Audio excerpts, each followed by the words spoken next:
1 2 1 2. Tadzimai hama, nhasi uno tiri kuverenga pana Exodus 1 kubva paverse 15 kusvikira panoperera chapter iyoyo.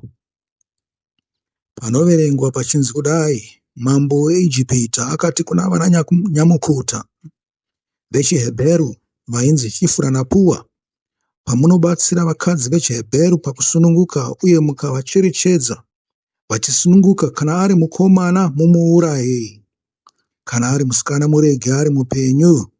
Asi vananyamukuta vakanga vachitya Mwari uye havana kuita zvavakanga varayirwa namambo weIjipita kuti vaite, vakarega vanakomana vari vapenyu. Ipapo mambo weIjipita akadana vananyamukuta akavabvunza achiti, seiko maita izvi? Seiko marega vana vesikomana vari vapenyu? Vananyamukuta vakapindura Faro vachiti, vakadzi vechiHebheru havana kufanana navakadzi veIjipita, vane simba uye vanosununguka vananyamukuta vasati vasvika. Saka Mwari akaitira vananyamukuta zvakanaka, uye vanhu vakawedzerwa vakava vazhinji kwazvo, uye nokuda kwokuti vananyamukuta vaitya Mwari, iye akavapa mhuri dzavo pachavo. Ipapo Farao akarayira vanhu vose kuti vanakomana vose vanoberekwa munofanira kuvakanda murwizi Nairi, asi murege vanasikana vose vari vapenyu. Amen. Iri inzwi iri tatora kuna Genesis wokutanga, kuna Exodus wokutanga verse 15 to 22. Tinoriverenga namamwe mazwi, asi tisati tasvika kumazwi iwayo atinowana mubhaibheri, tombotanga tataura kuti musoro wenyaya nhasi unonzi panga nyimo. Panga nyimo. Amen.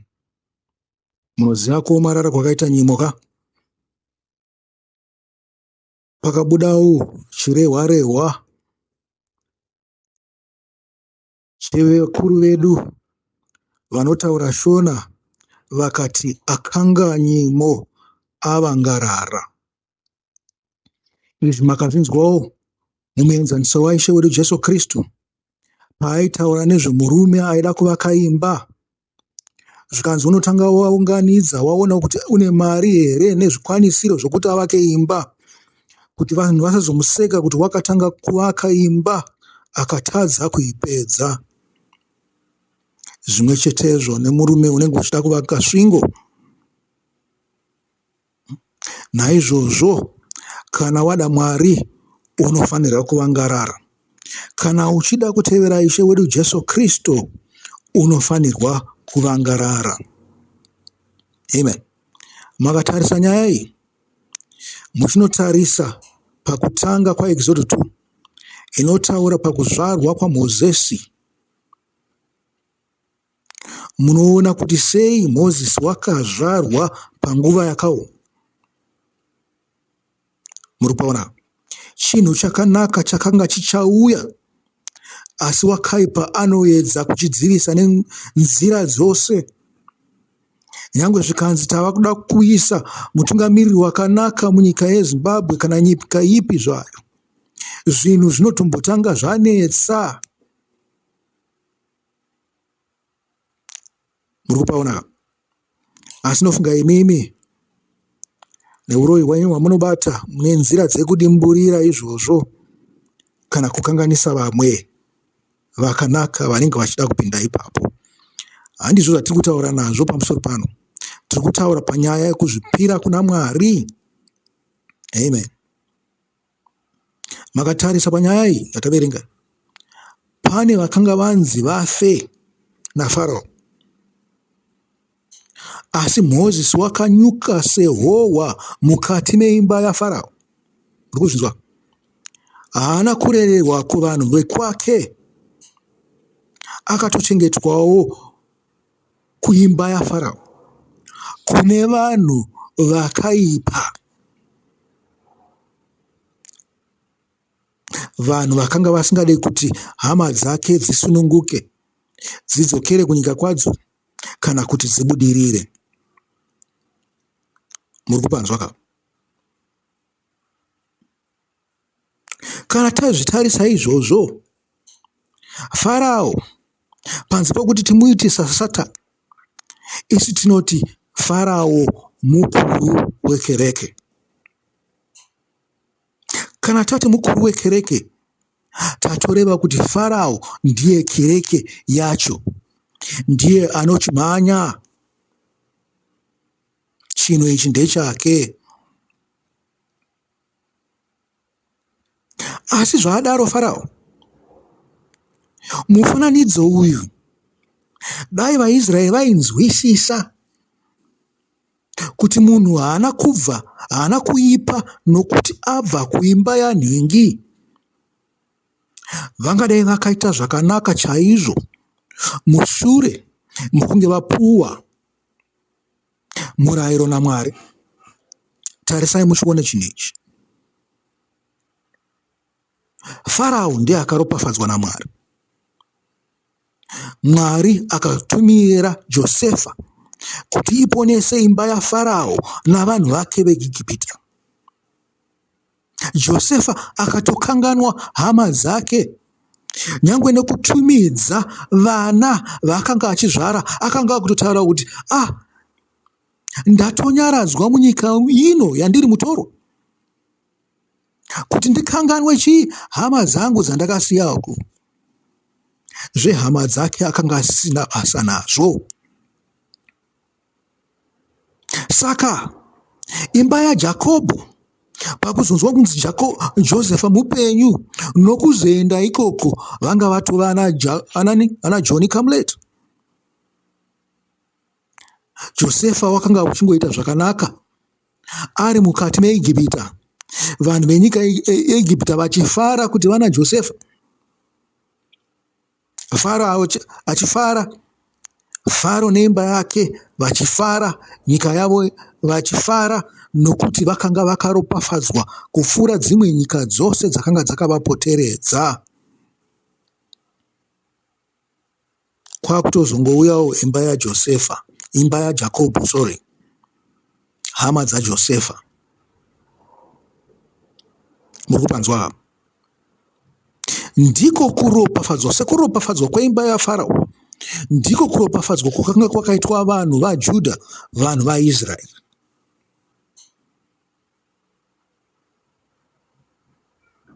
Sokuva mukuru wekereke kwakanga kwakaita Farao, ndo hukuru hwakanga hune imba yaAroni pamusoro pechinamato chatinoti icho ndechaMwari,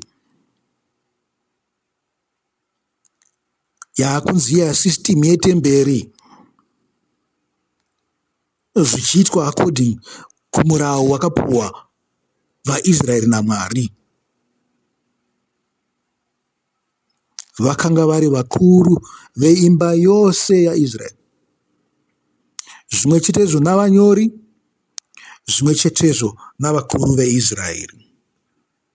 Saka vanyori, vakuru veIsraeri, vakuru vamarudzi eIsraeri navakuru vavaprista vakamukira Mwari nokuda kwezvavakanga vakapakata.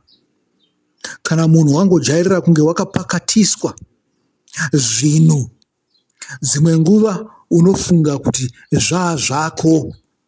Nyangwe nemuridzi wacho akauya achiti akuda zvinhu zvake, unotomboedza kumurwisa, kuwana kuti hakuna imwe nzira yaungamurwise here kuti zvinhu izvi zvive zvako. Ndosaka Ishe wedu Jesu Kristu akapa mufananidzo wemunda.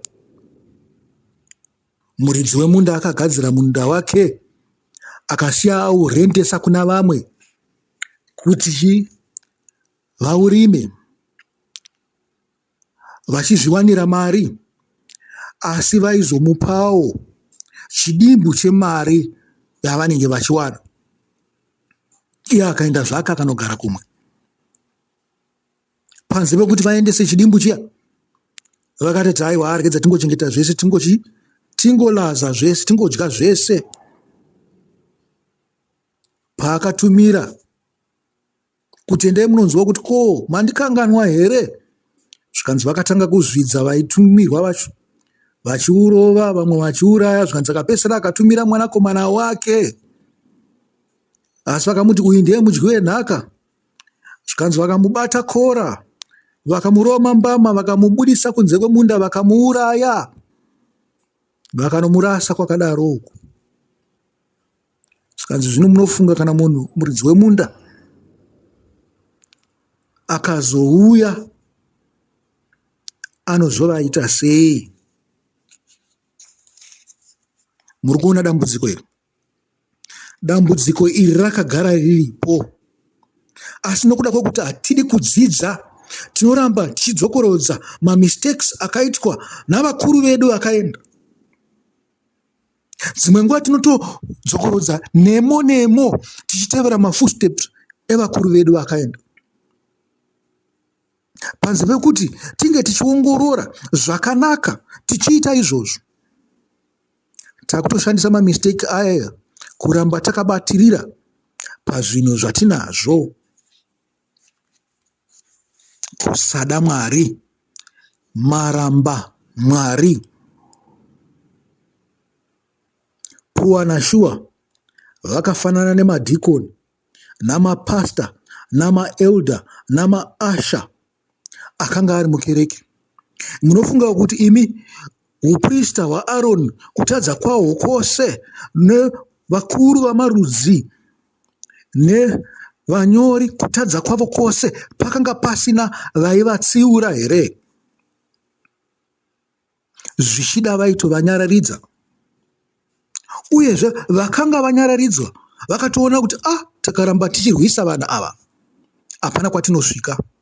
Isu basa redu nderekuita zvakataurwa naMwari, tiponese vachiri kuvimba, nokuti Mwari achiripo patemberi yaMwari. Ndo zvakanga zvakaita Shua naPua izvozvo izvo. Vakaramba, nyangwe vakanga vari pati yekereke yaFarao, vakaramba kuita zvakanga zvichida Farao, vakaita zvinoda Mwari. Nyangwe zvavo vaizviita vakavanda. Muri kuzvinzwa? Tinonetsekana tose tiri mukati memakereke, nokuti haasi vose vanoti Mwari Mwari vanoenda kudenga. Asi zvikuru makatarisisa makereke atinawo mukati menyika yedu, munotoona kuti utariri hwekereke dzimwe nguva hausi kuenda kwakanaka. Vane mweya varimo mukereke vanotoziva kuti apa papinda mweya wouipa. Basa ratanaro panapa nderekuponesa vanhu kubva pane vakaipa, nekuti vanhu vangaparara. Vatariri vekereke vachiitira homwe dzavo, vachiitira kukudzwa,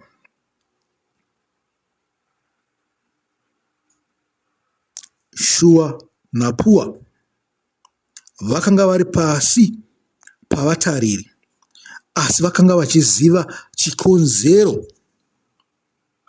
chavakaisirwa ipapo, ndechekuponesa. Vanga vari ana nyamukuta, ndechekuponesa kuti vanhu vabudise zvibereko zvinofadza Mwari.